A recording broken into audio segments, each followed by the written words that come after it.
আমরা জানি না যে আমাদের যে রাজনৈতিক দলগুলো রয়েছে নির্বাচন কেন্দ্রিক একটা শব্দ আসলে কেন তারা শুধু নির্বাচন পিছানোর ভয়টা করে, কেন শুধুমাত্র আমাদের মাথায় একটা নির্বাচন হবে, আমরা দ্রুততম সময়ের মধ্যে ক্ষমতায় যাব, এই চিন্তাটা কেন কাজ করে। বরং মন্ত্রণালয়কে এই বিষয়ে প্রত্যক্ষ পরোক্ষভাবে একটা চাপ দেওয়া উচিত যে আমরা তো আমাদের এই শহীদ পরিবার, আহত যোদ্ধা এবং আন্দোলনকারীদের কাছে যেতে হবে, নির্বাচনের পূর্বেও তো যেতে হবে। তখন যেন আমরা বলতে পারি যে আমরা ঐক্যবদ্ধভাবে খুনি হাসিনার বিচার নিশ্চিত করে এসেছি, বাকিদের বিচারও নিশ্চিত হবে। এই সামগ্রিক বিষয়টি, এই চাপটি চাপটি তুলে ধরতে এবং এটার যে প্রয়োজনীয়তা এটি তুলে ধরতেই সে কথাটি বলা। এটার সাথে সরাসরি নির্বাচনকে পিছিয়ে যাওয়ার যে সম্পর্ক দেখানো হচ্ছে এটি কখনো সেভাবে সম্পর্কিত নয়।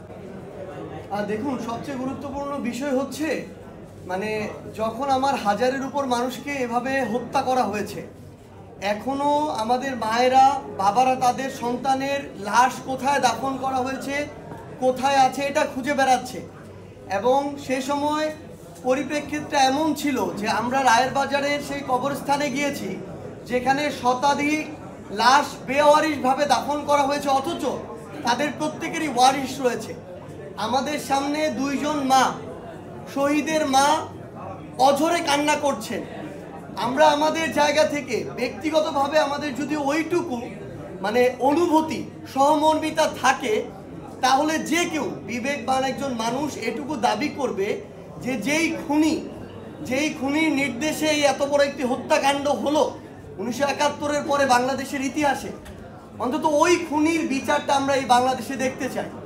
আমি শুধু আমার ওই শহীদের মা যে কথাটি বলেছেন, আমি সেই কথাটি আমার মুখ দিয়ে আপনাদের সামনে তুলে ধরেছি পুরো বাংলাদেশের কাছে। এটা শুধু ওই দুইজন শহীদের মায়ের কথা না, পুরো বাংলাদেশের এই অভ্যুত্থানে আহত সকল যোদ্ধা এবং শহীদ পরিবারের একই কথা। এবং